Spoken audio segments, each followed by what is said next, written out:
Hello viewers, welcome back to my channel. Today we will be making deers in a small motif series.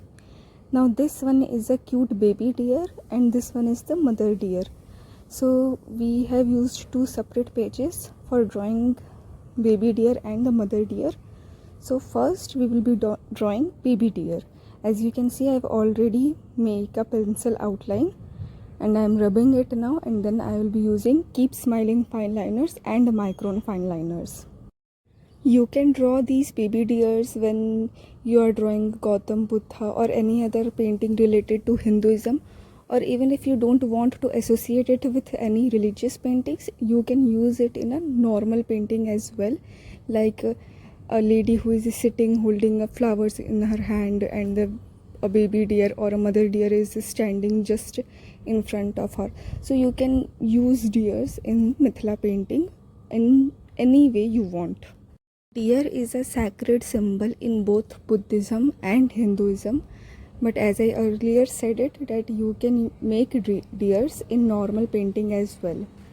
As you can see, I am using only fine liners. Friends, in this video I have not used any color. I am just using one ink, that is black ink. This is a different kind of video because in earlier videos I have always used colors, different colors. In this video I will not be using any color at all.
Friends, please watch this video till the end, and if you enjoy or learned something from this video, please like it, share it and subscribe to my channel.